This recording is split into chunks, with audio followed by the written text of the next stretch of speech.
नवरात्रि के 9 दिनों का संपूर्ण कैलेंडर जानेंगे। तो इस बार नवरात्रि के पहले दिन यानी कि 19 मार्च 2026 गुरुवार के दिन प्रातः ब्रह्म मुहूर्त का समय रहेगा सुबह 4:51 से लेकर 5:39 के बीच में। सूर्योदय होगा सुबह 6:26 पर और सूर्यास्त रहेगा शाम 6:32 पर।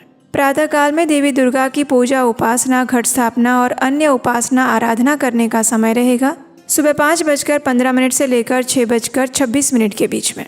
संध्या काल में देवी दुर्गा की आरती, पूजा, आराधना करने का समय रहेगा शाम 6:32 से लेकर 7:43 के बीच में।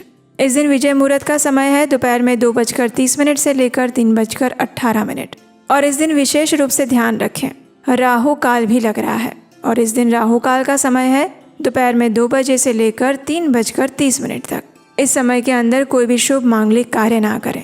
आइए अब देखते हैं नवरात्रि के 9 दिनों का संपूर्ण कैलेंडर। किस दिन किस देवी की पूजा होगी और उस दिन उनका कौन सा रंग रहेगा। नवरात्रि का पहला दिन इस बार रहेगा 19 मार्च गुरुवार को। नवरात्रि के पहले दिन माँ शैलपुत्री की पूजा की जाती है। उनका रंग पीला है। प्रथम दिवस घट स्थापना के साथ माँ शैलपुत्री की पूजा होती है।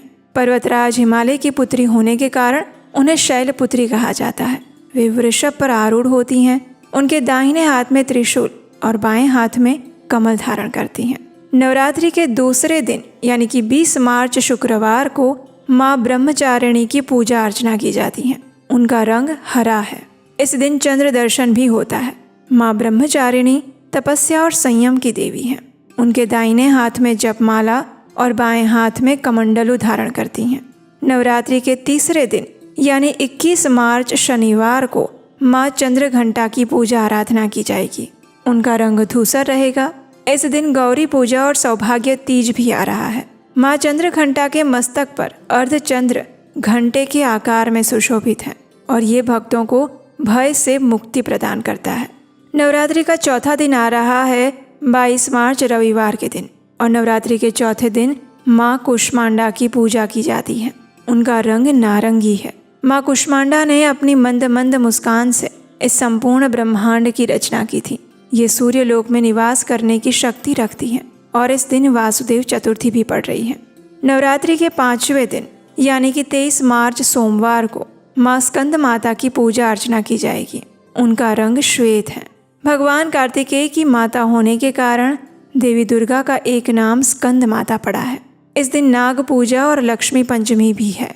नवरात्रि का छठा दिन आ रहा है 24 मार्च मंगलवार को और इस दिन माँ कात्यायनी की पूजा की जाएगी। उनका रंग लाल रहेगा। महर्षि कात्यायन की तपस्या से प्रसन्न होकर देवी ने उनके यहाँ पुत्री रूप में जन्म लिया था और इसीलिए उन्हें कात्यायनी कहते हैं। इस दिन स्कंद षष्ठी और यमुना छठ भी मनाई जाएगी। नवरात्रि का 7वां दिन है 25 मार्च बुधवार को और इस दिन माँ कालरात्रि की पूजा की जाएगी। उनका रंग है गाढ़ा नीला। महासप्तमी के दिन माँ कालरात्रि की पूजा होती है। यह अंधकार और नकारात्मक शक्तियों का नाश करने वाली देवी है। नवरात्रि का 8वां दिन यानी 26 मार्च 2026 गुरुवार। इस दिन माँ महागौरी की पूजा की जाएगी। उनका रंग गुलाबी है। इस दिन दुर्गा अष्टमी, संधि पूजा और अन्नपूर्णा अष्टमी ये तीनों का संयोग बन रहा है।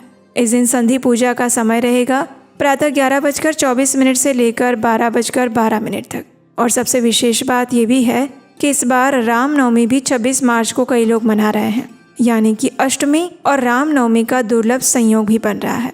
अष्टमी का वो दिन भी है जब कन्या पूजन किया जाता है और हवन किया जाता है। उसके बाद आता है नवरात्रि का अंतिम और 9वां दिवस। वो इस बार आ रहा है 27 मार्च 2026 शुक्रवार के दिन। 9वें दिन माँ सिद्धिदात्री की पूजा की जाती है और उनका रंग बैंगनी है। ये नवरात्रि का अंतिम दिन रहेगा। इस दिन नवरात्रि व्रत का पारण होगा, उद्यापन होगा। माँ सिद्धिदात्री अपने भक्तों को सभी प्रकार की सिद्धियाँ प्रदान करती हैं। इस दिन नवरात्रि की पूर्णाहुति होगी, कलश विसर्जन किया जाएगा और व्रत खोला जाएगा। चलिए अब देखते हैं कि इस बार अष्टमी और नवमी तिथि कौन से दिन आ रही हैं और इस दिन के शुभ मुहूर्त कौन से हैं। इस बार चैत्र नवरात्रि 2026 में अष्टमी तिथि आ रही है 26 मार्च 2026 गुरुवार के दिन। अष्टमी तिथि का आरंभ हो जाएगा 25 मार्च को दोपहर में 1:51 पर और अष्टमी तिथि समाप्त होगी 26 मार्च को सुबह 11:48 पर। इस दिन विशेष सर्वार्थ सिद्धि योग और रवि योग भी बन रहा है और ये दोनों ही रहेंगे शाम 4:19 से लेकर अगले दिन सुबह 6:17 तक। इस बार नवमी तिथि आ रही है 27 मार्च 2026 शुक्रवार के दिन।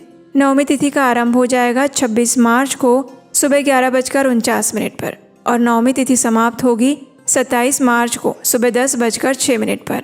कुछ लोग 26 मार्च को राम नवमी मना रहे हैं, लेकिन वैष्णव कैलेंडर के अनुसार 27 मार्च को उदया तिथि के अनुसार रामनवमी मनाई जाएगी, तो इसलिए आप अपनी स्थानिक परंपरा अनुसार उसका पालन कर सकते हैं।